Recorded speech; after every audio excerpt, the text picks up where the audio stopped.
Welcome to another edition of Local Focus with Sebastian Noel. I'm your guest. Before we, no, not the guest, I'm the host. Well, that's live television, so we'll go with it. But before we get to our guest today, I did want to update a couple of things. I've been getting some messages online about we wanted to talk about some mental health. We are still planning to do that probably into the next month. We've had some trouble lining up some guests for that, so that's still coming. Stay tuned for that. Also, we're going to hit the road next week, so we're very excited about that. The show has never hit the road. Honestly, I've always been too afraid to ask Josh if he wanted a road trip with me. But we're coming east. We're going to Clovis, so stay tuned for that. The show will be going to Clovis soon. But I'm very excited. See, I am so excited I messed up at the beginning. But my guest today, we don't have two-time Gatorade Players of the Year very often. I don't think it happens very often. I think if you get like the third one, you work for the company or something. I don't know. But my guest is Adriana Tatum of Sandia High School. We are pumped to have you. I think it's safe to say the fastest female runner in the state, right? Well, thank you. I don't think that's up for debate anymore, right? Yeah, I guess if that's what you like to say, go ahead. Well, when you bring the two Gatorades, man, that's kind of a big deal. And we'll get to all that. But welcome to the program. Thank you for having me. Absolutely. And let's start with, where did this athleticism come from? My family, both sides, both pretty athletic. My mom always been saying she was a runner. She played volleyball like me, and she'd run all the time. And my grandpa was a runner a lot. And on my dad's side, my aunts were really athletic, always playing basketball. They were like amazing at basketball, over 6 foot. So I'm just blessed with two great families that gave me a good gene. So when did you start running in particular? I started, well, of course, I've always been running since I was a little kid running around the playground, but I started track in my 6th grade, when I was in 6th grade, because that's when they offered actual track and field. And so my mom was like, you should do it because you're fast. And I was like, okay, yeah. And so when 6th grade came along, I came out and I was ready to go on my little Grant Middle School concrete track, and the rest is history. Is that something you always gravitated towards versus team sports? Did you do both right away? Take us through that. Yeah, I started playing volleyball in 2nd grade, so I fell in love with volleyball right away. I love volleyball. It's always going to be in my heart. But then since I was always, the fastest kid, I was beating the boys and getting them in tag when I was little, my mom was like, yeah, you need to do track. And so I was like, of course I'm going to do track. And so when I did track, I instantly fell in love. I love running. I love being in the races. I love the adrenaline rush of being next to people you don't even know. And right when that gun goes off, all your fears disappear and you just have to go straight away into the finish line. And that's the best feeling ever. So, yeah. You mentioned that you were already beating the boys back then. That came up in an article I read about you. You mentioned that like right away, that you noticed right away you were dominating. So is that something that's always been happening? I try when I was little, I always played tag, and I would always be the last one to be it, or I'd be the first one to, if I was it, I'd be the first one to catch somebody, and I'd be running around and they couldn't catch me. It was very rare that I got caught, but yes, I would get caught. So I try to beat the boys as much as I can. Is there, or I'm going to put you on the spot then, is there a current Sandia Matador male athlete that can beat you in a race? I don't know. The boys kept saying that they wanted to race me last year, and then it didn't end up happening because our season got canceled and everything. I don't think that's the reason it didn't happen. So, I think they might lose. So I don't know. You should ask the boys if they can beat me. So you, LaShawn Joseph, line up. Who wins that race? Who and me? The running back from last year, LaSawn Joseph. How bad could you beat him in a race, you think? Who is that? That tells you all you need to know, right? I don't know. I would have to know who that is Right. to Okay, know if what I about, could beat him. Let me think of another current Matador that might be quick. Well, he transferred, but what David Impalo was pretty athletic, right, Impalo? Yeah, pretty quick. So how bad would you beat him? Oh, I have no idea. We have. Never never have. So they're smart enough to stay in their lane. Yeah, I think we're both know, like, let's not try to push ourselves too much to where we don't hurt ourselves because, we got scholarships on the line. Okay, so let's talk about team sports before we get back to track and field. So what team sports did you play when you were young? I wanted to do soccer when I was little, but then I tried it and I was like, maybe not. And, but I only did volleyball when I was little. I wasn't really interested in, like, basketball. But once I got, like, older, I was like, man, I should have tried basketball, But only did volleyball and played soccer with my friends in PE, and I was like, ooh, that's too much running for me. When did the running become, like, super serious? When did it become serious? When did you realize, like, wow, I'm really just better at this than everybody? In 6th grade, when I realized that I was beating people more often than not, I was like, okay, I need to take this seriously. And then, started thinking about, like, going to college, and college came up, and I'm like, you could go to college if you just run. You couldn't go for free. And I'm like, really? Just for running? I don't have to do anything else? Like, yeah, you could do it for volleyball, or you could do it for track. And I was like, okay, well, I'm good at track, so I'm going to work my little butt off and make sure that I keep progressing and I keep doing better ever since I was in 6th grade, so yeah. I have some really dopey questions about track and field because honestly I don't know a lot about track and field. So we're going to take our first commercial break, and when we get back, I hope you'll indulge me in some of those dopey questions. I'm here to answer your questions. Okay. We'll be right back with Adriana Tatum of Sandia.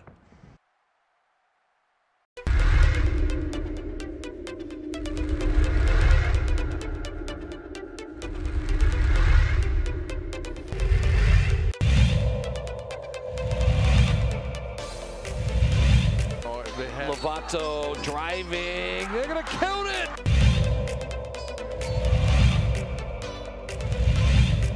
Gallegos. Ooh, a little spin and a finish. Here's Natalia Chavez. Good spin. Takes it.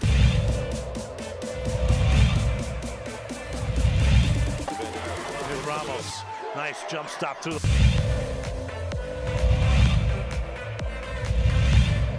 Played with gambling a little bit. Oh, there's that.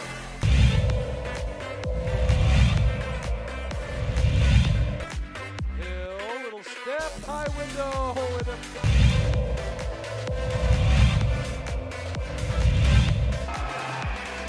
Got the second. To the middle. Here we go. 3.9. It's Cooper's going to run with it.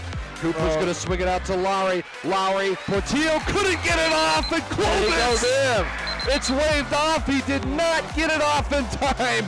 Portillo.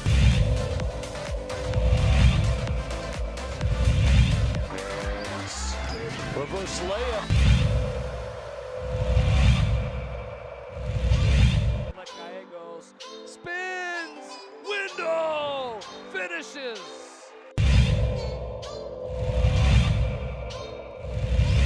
There's a run coming from Lazy pass. Here comes Crawford. It might be showtime. Sam.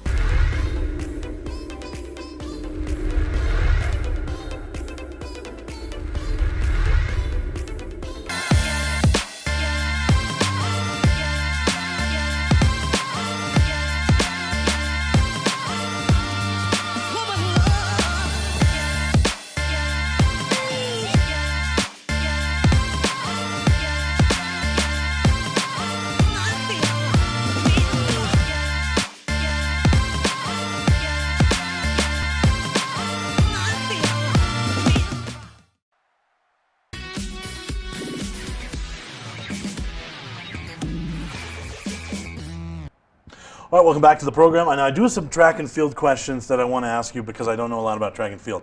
And the first one's going to be probably the dopiest out of all of them. But just how do you become faster? It's a lot of hard work and dedication. It's not easy. I mean, obviously I'm blessed to have this gift that I have, but you can't just be like, oh, I'm fast. Yeah, I'm just gonna cruise, you know, because you always want to work to get better and improve, and to get a better time, you have to, you know, improve, and it's a lot of training. It's a lot of hard workouts. Like my coach gives me a lot of hard workouts, and my trainer gives me a lot of hard workouts, and you just have to make sure that you're determined, because if you're not, then you're not going to want to do it, because it's a lot of long nights and a lot of sweat and a lot of soreness and a lot of tiredness and a lot of I don't want to get up, but I have to, so it's a lot. Harder to improve at something like this than maybe a team sport, or easier? What do you think? I think it's a little bit harder because track is like for the 100, it's like such a short period of like running, and you have to be perfect at every step, from getting out of the blocks to your stride to your push out of the blocks to your finish to how long your sprint is going to carry you until you start dying out. So it's like you have to take into all these little things into consideration, and you have to make sure that, okay, my start has to be perfect here so I can take off 0.1 seconds so that I can improve, and then I have to make sure I'm holding my stride for this amount of time so that it can carry me to the finish line.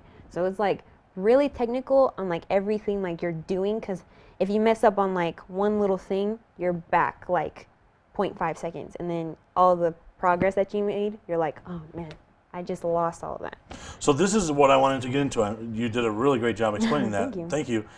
So, well, I wanted to break these parts down because I have been doing a little bit of research. I mean, I'm not just totally a dope. But like, so the start, you mentioned the start. Yeah. Okay. So how do you improve the start? You work on it a lot. You stay after practice and you do different start outs. You do with the block, you do it without the blocks, and there's just so many variations. You make sure that, you know, you have different machines, and you make sure that you're always, you know, you have to always push out of the blocks, you know, because that's where most of your power comes out of to get a good start, and so that it can carry you through your race. So it's a lot of work. Strides and stride length, what goes into working on that?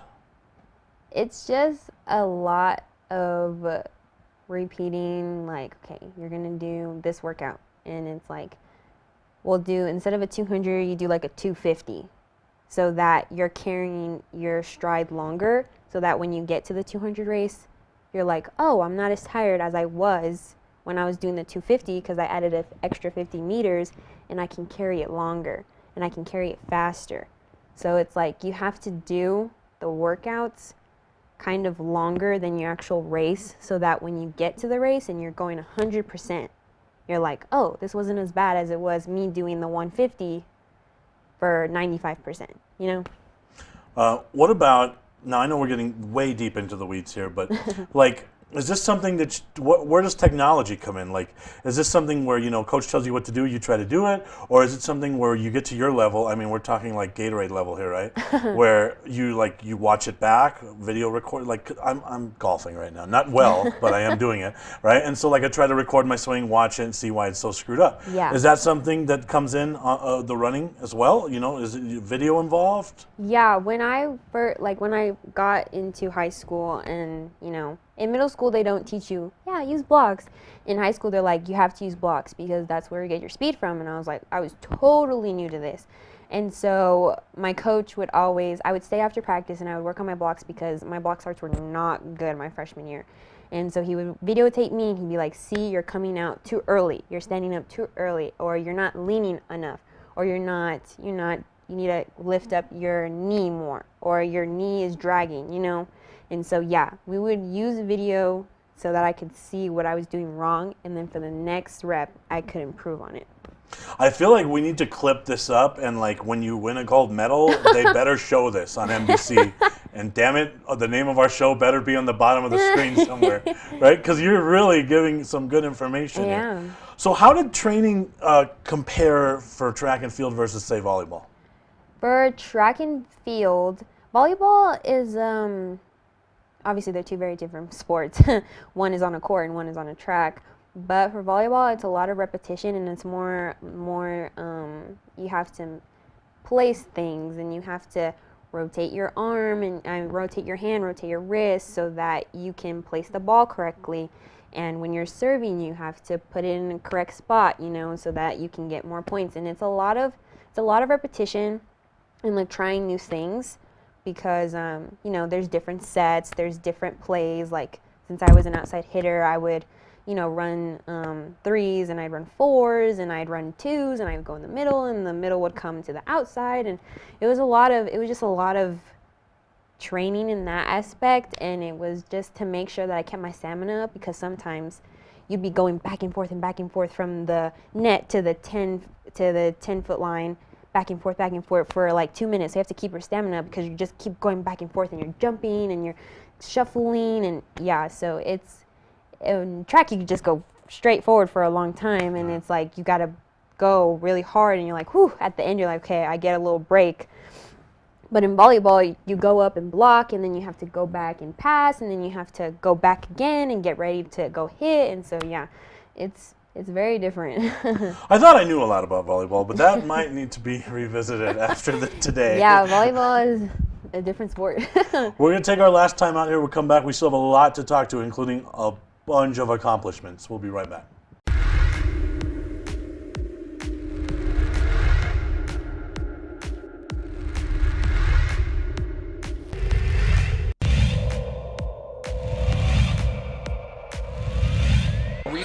Moreno extra pass, and Watson.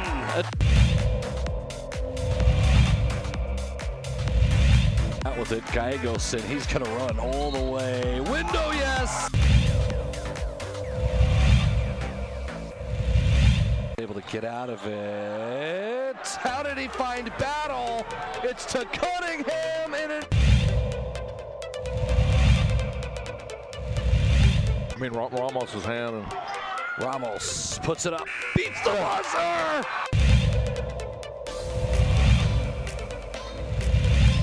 boy, Jefferson wide open. Jefferson to Daraji! Into Watson with the jam!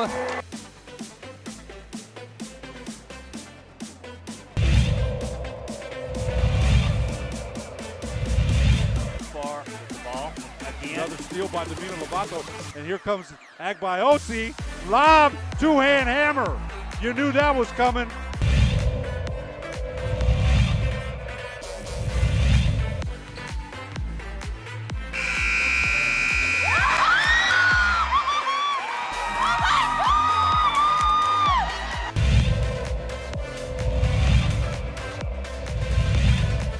ProView Network is all over the place. Heck about the lob to Agbaiosi, the one-hand hammer.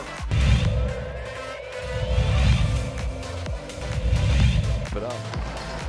And a drive from Parham.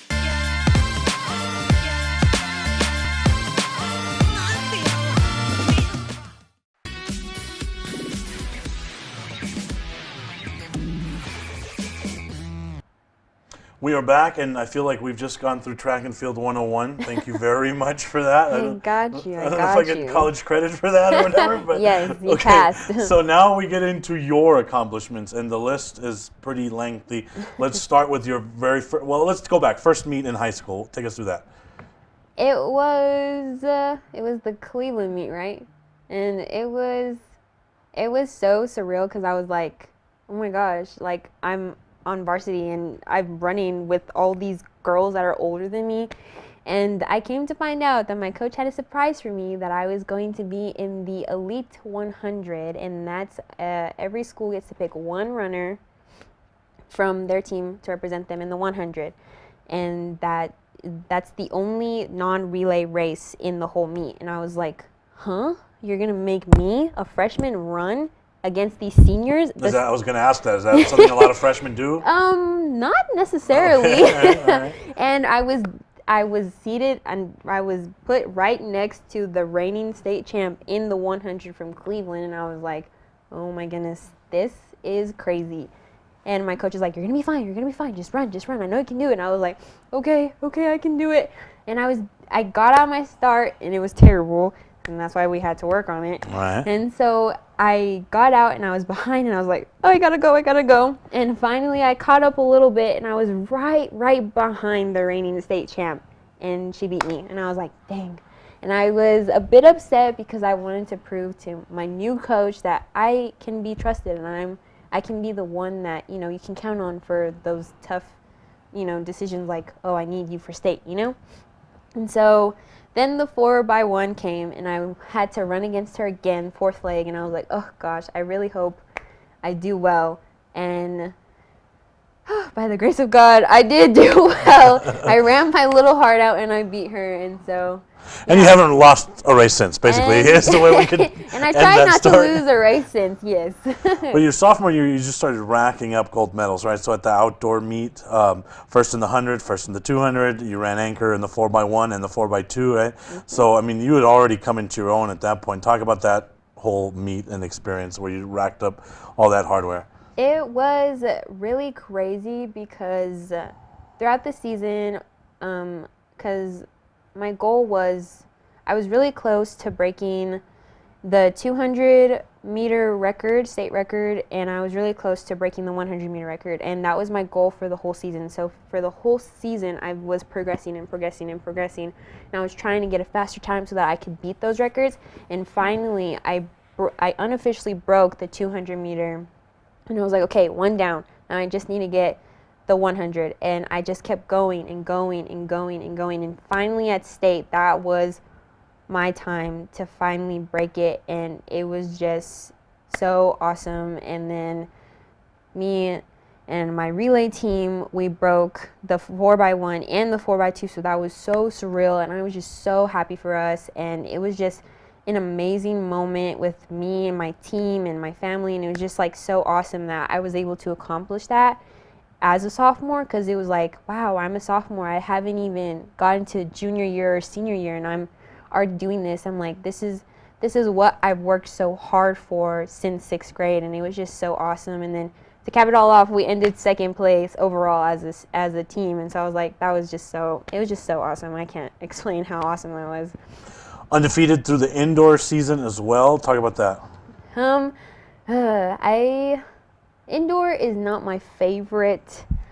It's very hard for me. I don't know why. It's just like the environment is just like so different to me, and it's just like so weird running indoor. But I'm very humbled and blessed that I was able to keep my undefeatedness in indoor. So I was happy about that. Yes. So at the end of that sophomore year, at this point, you hold the record in what?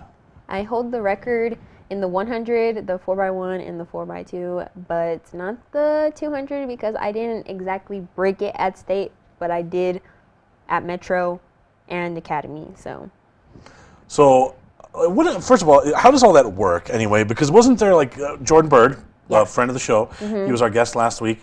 He had something happen with him, right, where it was like, oh, does this count? Does this not count? Is the wind blowing this way? I'm a dope, so I don't know. Explain all that to me. So with Jordan Bird's situation, he broke the state record, but then there was wind assistance that the wind was blowing at his back, so that helped him get a faster time. And so when the wind is so strong, they take away time from you if it's blowing at your back, and if it's blowing in front of you, they'll add like a little bit of time because they're like, oh, okay, the wind was blowing at you, so it's harder to run. So that's why they said that he tied the record instead of broke it, but I think he broke it. So do I. So that's two. And that's official because I'm the host and you're the fastest person in the state. Exactly. So we decide it's official. All right. So, I mean, you also took your team you helped take your team to a state final in volleyball as a sophomore too, right? So that's still going on. Oh, by the way. Yeah. That was also pretty cool to be a part of that because I was a little sophomore, and I mean, I'm good at volleyball, but the other girls on my volleyball team, they are so amazing and they're so good, and I was just like so honored that able to help just a little bit, get them to state, the best I could. So I was really happy that I could do that as well.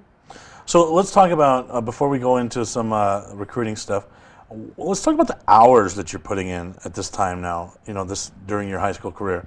Because obviously, to get to your level, you're probably not just going to practice and then calling it a day. Yeah. So tell us about that. Yeah, so on a regular track season day, I, go to school. And then I come to practice and I work out for the, amount of time that, depending on what workout he gives me, it'll be ranging from 1 hour to 2 hours. And then after that, I drive to my trainer and he gives me his workout. Why don't you run to your trainer? I should. It would save me a lot of gas, that's for sure. Okay, all right. So you get to your trainer. Yeah, I get to my trainer, and then he gives me his workout, and then I can range there from 2 hours to 3 hours, depending on how long the workout he gave me is. So, yeah, that's what I do. And then I go home and I eat, and I do homework, and then I crash out. That's a pretty full day. Yeah. The Gatorade Player of the Year awards, I would, it'd be crazy not to talk about those. The first one obviously had to be crazy. Yes. Surprise. I don't want to say surprise, but you're always honored when you win something like that. But then the back-to-back. So tell us about that. The first one, I was just so floored. I was like, really? I'm even considered? When my coach told me, they're like, yeah, you're a finalist. I was like, I am? I'm like a child. Like, how am I a finalist? Like, these girls have been accomplishing these stuff since from freshman to senior year. I was like, oh my gosh, I'm so honored, and it was a lot of paperwork. But it was just so awesome that the process is like, okay, now you're in the semifinals, and now you're between the two of you, and I was like, oh my gosh, am I gonna win?